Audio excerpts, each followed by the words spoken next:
ભારતમાં પ્રથમ વખત ગુજરાતમાં મહાત્મા ગાંધી મંદિર ખાતે તારીખ 5 થી 7 જૂનના રોજ નોન વોટન ટેક એશિયા 2014નું આયોજન કરવામાં આવ્યું છે।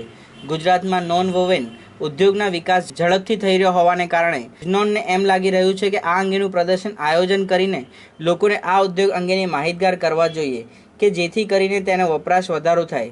આ ઉપરાંત આવા પ્રદર્શનને કારણે આ ક્ષેત્ર સાથે સંકળાયેલ વપરાશકારો, સપ્લાયર્સ અને ઉત્પાદકોને પણ એક મંચ ઉપર લાવવામાં મદદ રહેશે। નોન વોવન ઉદ્યોગને કાપડ ઉદ્યોગનું ખૂબ જ મહત્વનું અંગ માનવામાં આવતું હોવાને કારણે નજીકના ભવિષ્યમાં નોન વોવનની માંગ અને વપરાશ ધરખમ માત્રામાં વધશે।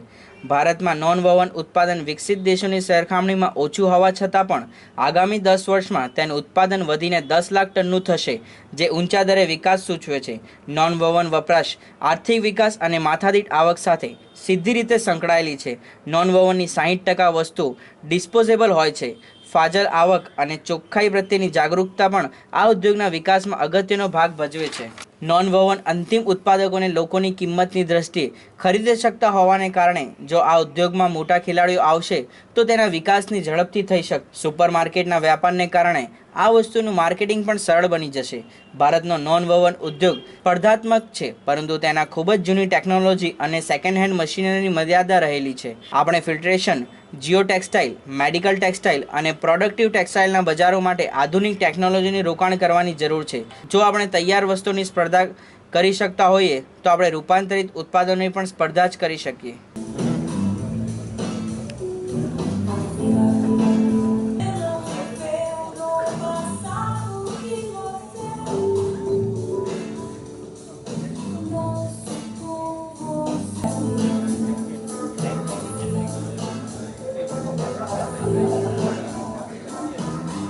Progressive foundation of human rights દ્વારા આજે વિશ્વ પર્યાવરણ દિને ગ્લોબલ વોર્મિંગ વિષય પર એક સેમિનારનું આયોજન ઇન્ફોસિટી ક્લબ એન્ડ રિસોર્ટ ખાતે કરવામાં આવ્યું હતું, જેમાં મોટી સંખ્યામાં લોકો ઉપસ્થિત રહ્યા હતા।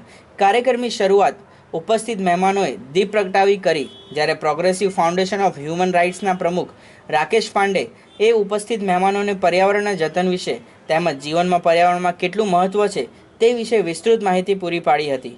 આજના સમયમાં સૌને સતાવતો પ્રશ્ન ગ્લોબલ વોર્મિંગ કેવી રીતે અટકાવી શકાય તેમજ તેને અટકાવવા માટે કેવા પગલાં ભરવા જોઈએ। વધુમાં તેમણે જણાવ્યું કે દરેક વ્યક્તિ પોતાના માનવ અધિકાર વિશે જાણવું જોઈએ અને તેને અનુસરવું જોઈએ। અંતે કાર્યક્રમની પૂર્ણાહુતિ પ્રસંગે વૃક્ષારોપણ કાર્યક્રમ પણ યોજવામાં આવ્યો હતો।